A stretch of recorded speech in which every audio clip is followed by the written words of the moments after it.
नमस्कार, कल्पना voice channel में आप सभी का स्वागत है। आज की हमारी कहानी है नादानियाँ। हेलो रागनी, कैसी हो? एक दिन सुनीता ने अपनी बेटी रागनी को फोन करके उसका हाल पूछा। हाँ माँ, मैं ठीक हूँ, आप कैसी हो? रागनी ने भी अपनी माँ से उसका हाल खैरियत पूछी। बेटा आ जाओ मिलने, बहुत याद आ रही है, सुनीता ने बुझे बुझे स्वर में कहा। अरे माँ, कुछ परेशानी है क्या? तबीयत तो ठीक है ना? रागनी आवाज से समझ गई थी कि माँ को कुछ परेशानी है, लेकिन सुनीता ने यूं ही कहकर बात को टाल दिया। सुनीता जी बहुत ही सुलझी हुई महिला थीं, घरेलू होने के साथ साथ कामकाजी भी रही थीं। एक अध्यापक की हैसियत से खूब नाम भी कमाया। उनके 2 बच्चे रागनी और आलोक अब शादीशुदा और अपने परिवार में मगन थे। सुनीता अब रिटायर्ड थी और पति की मृत्यु होने के बाद अब वह थोड़ी समाज सेवा करके खुद को व्यस्त रखने लगी थी। रागनी उनसे मिलने कभी कभी आ जाया करती थी। आलोक की शादी कुछ महीने पहले ही हुई थी और उसकी पत्नी साक्षी और वो दोनों ही नौकरी किया करते थे। जीवन खुशियों भरा और अच्छे से चल रहा था, जो कि शायद बाहरी तौर पर दिखाई दे रहा था, लेकिन आज जाने क्या हुआ था जिसका मन घबरा रहा था। और फोन पर उसकी आवाज सुनकर रागनी भी घबरा गई थी। माँ आ तो सकती थी, लेकिन आपके दामाद को कनाडा में जॉब मिलने वाली है, तो शायद हम बाहर चले जाएंगे। ओह, बात तो खुशी की है, मगर तुम दूर हो जाओगी बेटा। सुनीता सुनकर मायूस हो गई थी। अरे माँ, अभी नहीं जा रहे, लेकिन जाने से पहले आपने मिलकर जरूर जाएंगे। आप चिंता मत कीजिए। इतनी बात के बाद फोन कट चुका था। इधर सुनीता ये सुनते ही मायूस हो गई। जाने क्यों उसे रागनी से जल्दी ही मिलना था। उधर माँ की मायूसी भरी और बुझी बुझी सी आवाज अभी तक रागनी के कानों में गूंज रही थी। कुछ तो चक्कर है माँ, ऐसे तो नहीं रहती। रागनी सोच में डूबी हुई किचन का काम करती जा रही थी। आलोक आलोक आलोक को आवाज देती हुई सुनीता उसके कमरे में जा पहुंची थी, मगर कानों में कुछ ऐसे बाक पड़े कि जिन्हें सुनकर वहीं ठिठक गई थी और कदम उल्टे लेकर जाने लगी, मगर दिल ने गवारा न किया और उसकी थोड़ा और वहीं रोककर सुनने की इच्छा होने लगी। जैसे ही वो दरवाजे के बाहर रुकी, तभी दरवाजा खुला। अरे मम्मी जी, आप यहाँ? बाहर निकली बहू साक्षी को देखकर हकला गई थी और अपने भाव छुपाने की कोशिश कर रही थी। सुनीता भी सामने साक्षी को देखकर खिसिया गई थी। अरे मैं आलोक के पास आ रही थी, कुछ काम था। आवाज भी दी, मगर उसे सुनाई नहीं दिया। मैं खुद ही यहाँ आ गई, बुलाना तो उसको जरा, सुनीता ने साक्षी को गौर से देखते हुए कहा। ओह अच्छा, मैं समझी आप यहीं खड़ी थी। दरअसल ऐसा कहकर उसने सुनीता के मन को भांपने की कोशिश की। कुछ सुना तो था सुनीता ने, मगर अपने हाव भाव बहुत कुशलता से छिपा गई थी। आखिर अध्यापिका जो रही थी। नहीं नहीं, अभी नहीं, अभी ही आई थी, सुनीता ने साक्षी के चेहरे को ध्यान से देखकर कहा। अरे मम्मी जी, वो तो फोन पर बात कर रहे हैं, बाद में बात कर लीजिएगा। साक्षी ने सुनीता को उस वक्त टाल दिया। तभी से सुनीता अनमनी हो रही थी और अब रागनी से ठीक से बात ना होने पाने के कारण भी हल्का ना हो सका। जाने ऐसा क्या सुन लिया था सुनीता ने। इसके बाद सुनीता अपने कमरे में जाकर अलमारी खोलकर कुछ ढूंढने लगी। सुनीता 2 घंटे हो चुके थे कुछ ढूंढते हुए, मगर ना जाने ऐसा क्या था जो मिल नहीं रहा और जरूरी भी था। थक हार कर सुनीता माथा पकड़ बैठ गई। उसे वो दिन याद आने लगे जब वो दोनों बच्चों को पालने वाली अकेली थी। पति की मृत्यु एक्सीडेंट के कारण 26 की उम्र में हो गई थी। पति सरकारी विभाग में कार्यरत थे और अब पेंशन भी आ रही थी, जिससे दिक्कत कुछ कम हुई, लेकिन खुद भी अध्यापिका की नौकरी करती थी, सो बच्चों के लिए समय निकाल पाना कठिन था। सारा समय घर की देखरेख और चिंताओं में निकल जाता था। दिन भर खटकर और मेहनत कर शाम को भी कुछ समय मिलता था बच्चों को संस्कार देने में। सुनीता ने कोई कमी नहीं छोड़ी। तो फिर आज ऐसा क्या हो रहा था? बस बैठी हुई यही सोच रही थी, मुझसे क्या कमी रह गई? सोचते हुए सुनीता फपक पड़ी कि जिसे साक्षी ने कमरे में आते हुए देख लिया, और कुछ देर बाद ही आलोक भी वहां आ पहुंचा। अरे माँ, क्या हुआ? ये सामान क्यों फैला पड़ा है और आप रो क्यों रही हो? सुनीता ने एक आलोक पर एक गहरी दृष्टि डाली और लंबी सांस लेकर होंठ सिल लिए। सुनीता की चुप्पी साधने करने पर साक्षी ने आलोक को दोबारा पूछने का इशारा किया। अरे माँ बताओ तो, ये सामान क्यों फैला रखा है? मगर सुनीता ने जैसे कुछ न बोलने का फैसला कर लिया था। आलोक ने साक्षी की तरफ कुछ इशारा किया, जिसे साक्षी समझी नहीं, तो आलोक उसे बाहर आने का इशारा करके कमरे बाहर निकल गया। अरे क्या हुआ आलोक? साक्षी ने पूछा। मुझे लगता है कि माँ ने सुन लिया है, आलोक ने साक्षी से कहा, तो उसकी आंखें फटी रह गई, मगर अगले ही पल शांत रहकर बोली, हाँ तो समझने दीजिए इनको, करना भी क्या है। आलोक अपने कमरे में वापस जा चुका था। दोनों को आपस में बात करते सुनीता ने सुन लिया था और सुनकर उसके दिल पर जैसी बिजली आ गिरी थी। आज सुनीता खुद को बहुत अकेला महसूस कर रही थी और इसलिए उसके रागिनी को फोन लगा दिया था, मगर फोन पर ही कुछ कह नहीं पाई थी। 3 दिन बीत चुके थे, मगर सुनीता मन में चल रहे झंझावात को रोक न पाई थी। उसको उदास देखकर आलोक ने कई बार बात करने की कोशिश भी की, मगर सुनीता की चुप्पी न तोड़ सका। माँ, मेरा प्रमोशन हो रहा है, लेकिन इसके साथ ट्रांसफर ही हो जाएगा। आखिर आलोक के मुंह पर वो बात आ ही गई जो सुनीता ने सुन ली थी, मगर ऐसा कुछ और भी था जिससे सुनीता अब भी दुखी थी। सुनीता ने भी सुनकर बधाई तो दे दी, मगर मन की छटपटाहट चेहरे पर साफ दिखाई दे रही थी। साक्षी, अब तो मुझे पक्का लगता है कि माँ ने सुन लिया था, तो सुन लेने दो, हमें क्या। साक्षी ने बेपरवाही से जवाब दिया। एक बार और सोच लो साक्षी। आलोक ने एक बार साक्षी को समझाना चाहा। तुम चुप रहो आलोक, मैंने बोल दिया तो बोल दिया। आलोक साक्षी के आगे और कुछ न बोल सका। अगले दिन सुबह 4 बजे सुनीता को कुछ आवाजें आने लगी, जैसे कोई कराह रहा हो। सुनीता नींद में थी, मगर फिर उसकी नींद टूट गई। कुछ देर तक उसने बाद कमरे से बाहर निकल कर देखा। साक्षी सोफे पर बैठी कराह रही थी और आलोक पास बैठा हुआ था। अरे इसको क्या हुआ आलोक? सुनीता को उसे ऐसी हालत में देखते ही फिक्र होने लगी। मम्मी कुछ नहीं, बस यूं।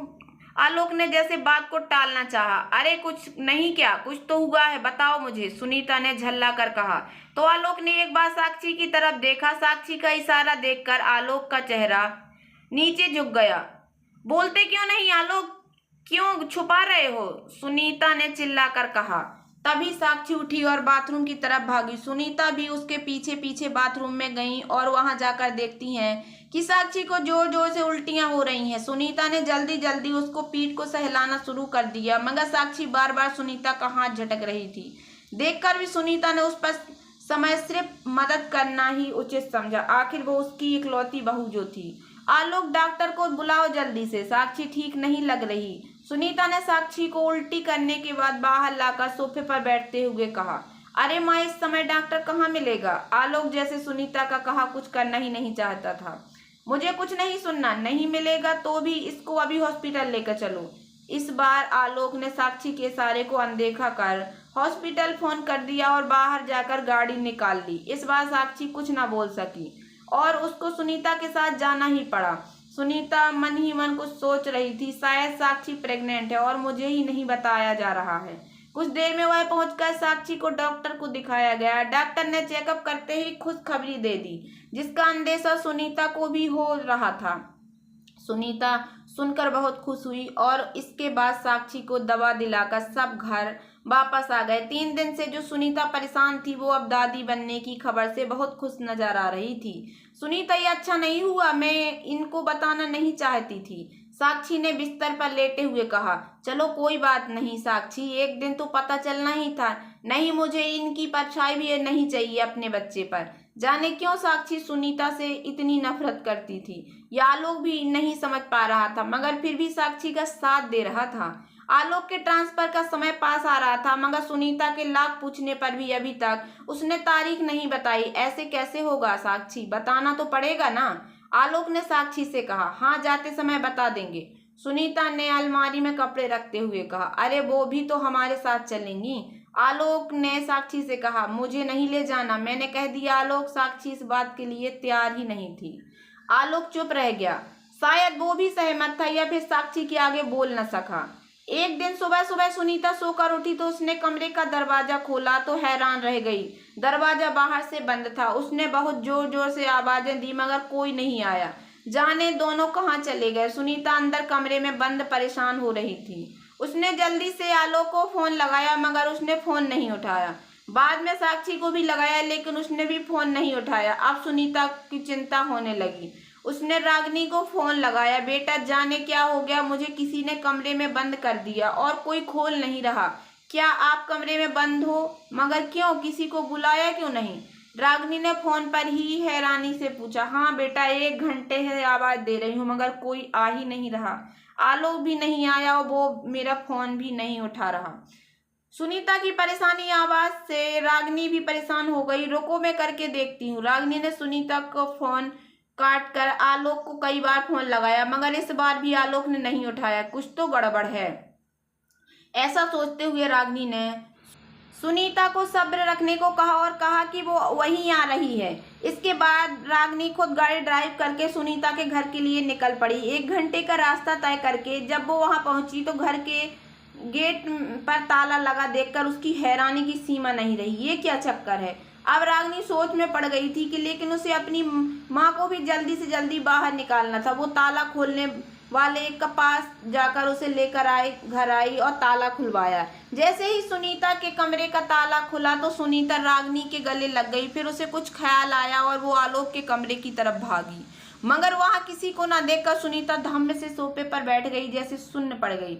मम्मी मम्मी रागिनी आवाज दे रही थी, मगर जैसे कानों तक पहुंच ही नहीं रही थी। इतना तो रागिनी समझ गई थी कि साक्षी और आलोक सुनीता को छोड़कर चले गए थे, मगर इसके पीछे की कहानी वो सुनीता से जानना चाहती थी और इसलिए सुनीता के सामान होने का इंतजार करने लगी। उसने उसको चाय बनाकर दी और खुद भी लेकर बैठ गई। सुनीता के थोड़ा सामान होने के बाद रागिनी ने पूछा तो सुनीता फबक पड़ी।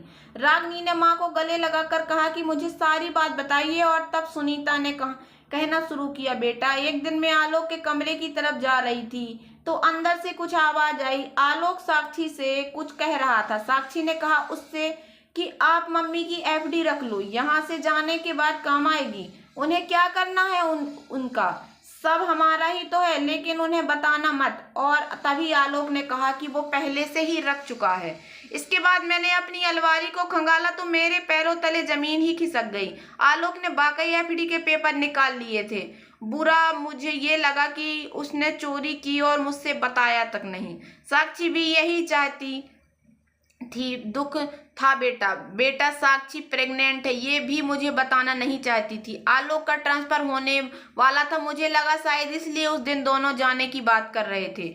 मुझे तो यही पता था कि हम सब लोग चले जाएंगे, मगर उसने मेरे पूछने पर भी जाने की तारीख बताई नहीं थी और अब मुझे घर में बंद करके चले गए। बेटा मेरी परवरिश में कहाँ कमी रह गई, कहाँ गलती हो गई मुझसे? इसके बाद सुनीता का रोना नहीं रुका। रागिनी सुनीता के मुंह से ये सारी कहानी सुन भौचक्की रह गई।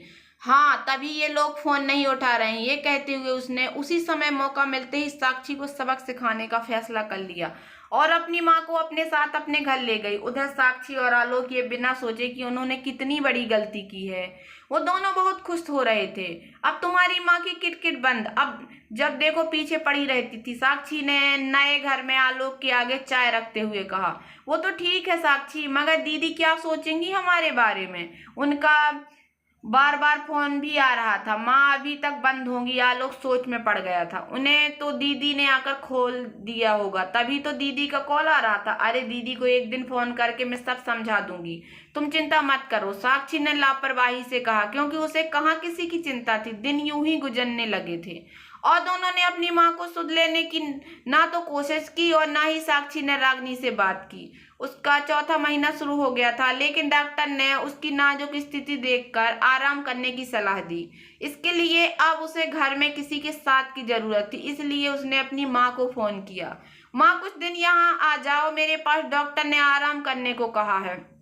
अच्छा तो तुझे मेरी याद आ गई, लेकिन समय नहीं है क्योंकि यहाँ तेरी भाभी बीमार है। और हाँ तेरे पास तेरी सास नहीं है क्या? साक्षी की माँ ने उससे उसकी सास के बारे में पूछा। माँ वो आई ही नहीं हमारे साथ, उन्होंने आने से ही मना कर दिया था। अब आप ही आ जाओ, साक्षी ने साफ झूठ बोल दिया। अच्छा ठीक है देखती हूँ। इसके बाद फोन कट गया। कुछ दिन बीते मगर साक्षी की माँ ने कोई खबर नहीं की। साक्षी फोन आने का इंतजार करने लगी थी। एक दिन फोन आया, मगर उधर से माँ का बाकी सुनकर हैरान रह गई। बेटा कितनी बदनसीब हूँ मैं, बहू यहाँ कमरे में बंद करके तेरे भाई के साथ चली गई और अब बाहर तक आवाज नहीं आ रही, मेरा दम घुट रहा है बेटा, साक्षी की माँ ने रोते हुए कहा। तो साक्षी घबरा गई। माँ तुम चिंता मत करो, मैं अभी कुछ करती हूँ, आप अपना ख्याल रखना। कुछ सोचते हुए साक्षी ने रागिनी को फोन लगा दिया। बड़े दिन बाद याद आई भाभी, बोलो, रागिनी ने ताना दे डाला। दीदी हेल्प चाहिए, मेरी मम्मी को कमरे में भाभी ने बंद कर दिया, प्लीज आप जाकर खुलवा दीजिए, उनका दम घुट जाएगा। साक्षी की बात सुनते ही रागिनी बोल पड़ी, ओह, जैसे तुमने मेरी माँ को किया था। घुट जाने दो, हम दम जैसे मेरी माँ का घुट रहा था और तुमने आज तक खबर भी नहीं ली। साक्षी सुनते ही सन्न रह गई, मगर आगे बोली, दीदी, उसके लिए माफी मांगती हूँ, लेकिन अभी प्लीज आप मम्मी को कमरे से बाहर निकालिए। रागिनी ने जैसे कहा तो साक्षी फोन पर ही रोने लगी, दीदी सॉरी, प्लीज ऐसा मत कीजिए, मेरे साथ किसी और का फोन नंबर भी नहीं है जो घर जाकर ताला तोड़ दे, और भाई भाभी फोन नहीं उठा रहे। साक्षी बोल रही थी, लेकिन रागिनी ने बीच में ही फोन काट दिया। साक्षी के पास तब तक आलोक भी ऑफिस से आ चुका था, क्योंकि साक्षी ने उसे भी मम्मी के बंद होने की जानकारी दे दी थी। इतनी देर में साक्षी की माँ दोबारा फोन कर चुकी थी, बेटा जल्दी कुछ करो, बहुत घबराहट हो रही है। साक्षी रो रो कर बेहाल थी। आलोक को भी समझ नहीं आ रहा था कि किससे मदद मांगे। मम्मी हार्ट पेशेंट हैं, कहीं अटैक ना आ जाए, कहकर साक्षी रोने लगी थी। ऐसी हालत में उसको रोता देखकर आलोक ने उसकी माँ के पास जाने का फैसला किया और कार निकालकर साक्षी को लेकर निकल पड़ा। 3 घंटे का सफर था, जिसे आलोक ने जल्दी जल्दी में 2 घंटे में तय कर दिया और पूरे रास्ते साक्षी को दिलासा देता रहा। रास्ते में साक्षी ने माँ को फोन भी किया, मगर अब उनका फोन उठना बंद हो गया था, जिससे साक्षी की चिंता बढ़ती जा रही थी। 2 घंटे के बाद दोनों घर के बाहर खड़े थे, मगर गेट खुला देखकर हैरान थे और दोनों एक दूसरे का चेहरा ताक रहे थे। साक्षी जल्दी से कदम बढ़ाकर माँ को आवाज देते हुए अंदर पहुंच गई, मगर अंदर का नजारा हिला देने वाला था। आलोक की माँ और साक्षी की माँ साथ साथ बैठे हुए थे और साथ में रागिनी भी। साक्षी को सामने देखते ही उसकी माँ ने आगे बढ़कर उसे जोरदार तमाचा मारा। माँ! साक्षी दर्द से करा उठी और अपने पेट पर हाथ रख लिया। तभी आलोक की माँ ने भी उठकर आलोक को थप्पड़ जड़ दिया, जिससे आलोक बिलबिला कर रह गया। धिक्कार है ऐसी औलाद पर, साक्षी की माँ ने साक्षी की तरफ देखकर कहा। साक्षी, जब तूने मुझे कहा कि तेरी सास ने आने से मना कर दिया तो मैंने इन्हें ही फोन लगाया, और मगर इनकी बातें सुनकर तो मैं हैरान रह गई। फिर रागिनी ने तुझे सबक सिखाने के लिए सब नाटक रचा। अगर आलोक भटक गया था तो उसे रास्ता पर लाने का तेरा ही काम था, मगर उसे भटकाया भी तूने ही। तुझे शर्म नहीं आई? शुक्र है मुझे तेरी जैसी बेहया निर्लज्ज बहू नहीं मिली। लानत है ऐसी औलाद पर। साक्षी ने तुरंत अपनी माँ से माफी मांगना शुरू किया तो उसकी माँ ने सुनीता की तरफ इशारा करके कहा, माफी मांगना है तो इनसे मांगो, तुम इनके कसूरवार हो। इसके बाद साक्षी सुनीता के कदमों में गिर गई। मम्मी जी, मुझे माफ कर दीजिए, मैंने आपके साथ बहुत बुरा सलूक किया, मैं आपकी गुनहगार हूँ। साक्षी बिलक बिलक कर माफी मांग रही थी। आलोक ने भी पास आकर अपनी माँ से माफी मांगी और हाथ जोड़े खड़ा रहा। पहले तो सुनीता दोनों से पीठ घुमाए रही, मगर बाद में उसे साक्षी की हालत पर तरस आ गया। कोई बात नहीं बेटा, सुबह का भूला शाम को घर वापस आ जाए तो भूला नहीं कहलाता। इस हालत में रोया नहीं करते। इतना कहकर सुनीता ने साक्षी को गले से लगा लिया। रागिनी ने भी पास आकर सिर पर प्यार से हाथ फेरा। इसके बाद सब खुशहाल परिवार जैसे रहने लगे। तो दोस्तों, कैसी लगी आप लोगों को मेरी ये कहानी? अगर कहानी पसंद आई हो तो प्लीज़ मेरे वीडियो को लाइक कर देना। चैनल पर नए आए हो तो प्लीज़ सब्सक्राइब कर लेना और ज़्यादा से ज़्यादा शेयर करना। धन्यवाद दोस्तों।